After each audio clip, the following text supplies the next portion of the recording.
estudyante sa loob ng klase. Ordinaryong araw, may guro, may mga mag-aaral, tunog ng kampana, papel at mga tawanan. Sa bawat araw na lumipas, paulit-ulit ang takbo ng buhay estudyante. Pasok, aral, uwian. Para bang isang mundong umiikot sa parehong direksyon.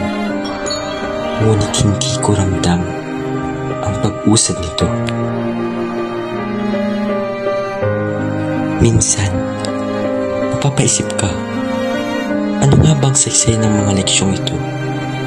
Para saan ang lahat ng pagod kung tila wala namang kabuluhan ang mga binabalik-balikan na kasaysayan?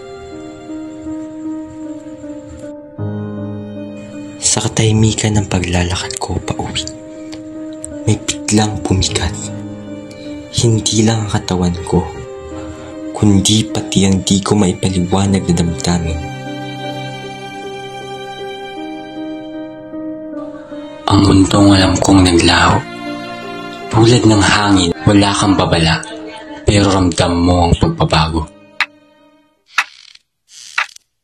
Sa pagdilat ng aking mata, nakita ko ang panahong akala ko'y kwento lang sa isang nobela.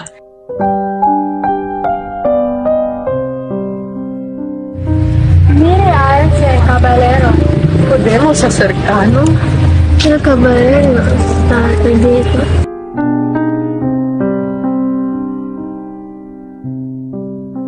Hoy, ikaw! Anong ginagawa mo dyan? Umalis ka dyan!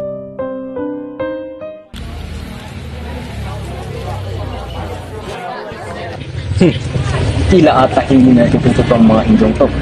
Siguro nga kailangan ng taasan na may kapangyarihan ang mga parusa sa mga taong katulad nila. Tama. Tumingin ka nga sa iyong dinadaanan, Indyo.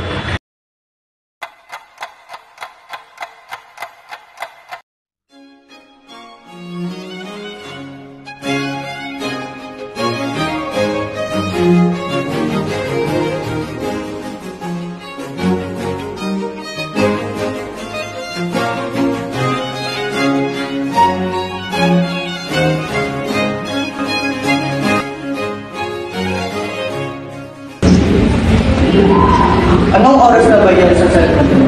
Cellphone? Ano ba ang iyong winiwig ka, Ginoo?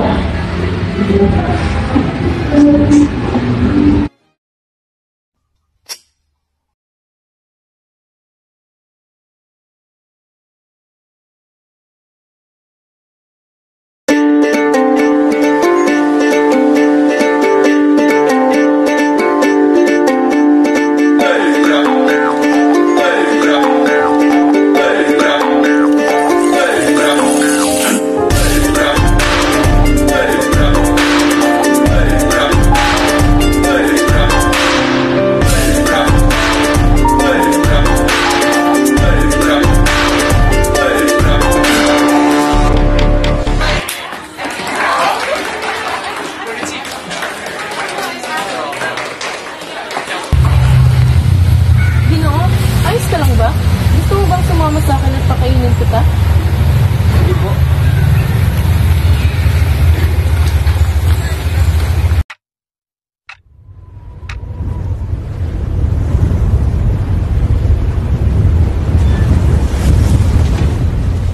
Ganyan ba ang pag-uwi ng isang babaeng may puri?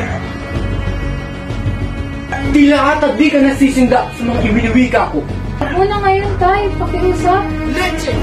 Ilang ulit ka ng pinagsabihan. Naitigil mo yan at pag-uwi mo pag-aaral sa medisina. No me insistas, Papa. El no quiero. Hintik na yan! Bukasan mo ng pagkahumaling mo. Wala akong anak na puta! Hindi ako bayang babae. Wala kang utang na loob! Binasak mo ang dangal ng pamilyang ito! Tagal ka na ba dito? Bakit palabi-labi ka lang? Hindi ko nga rin po alam kung bakit ako nandito. Ernesto! Tigilin mo ang anak ko! Wala ka nang ginawa kundi saktan ng anak mo!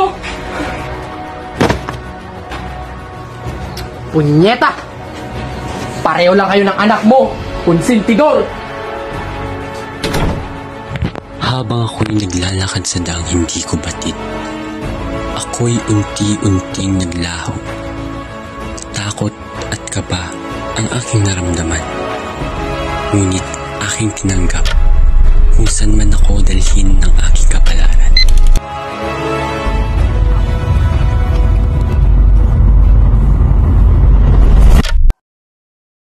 Sa pagdilat ng aking mga mata, kay daming katanungan, ngunit iisi lamang ang kasagutan.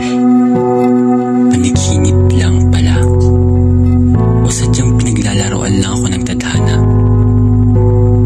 Ngunit, ano man ito, aral at alaala ang nabuo sa aking isipan.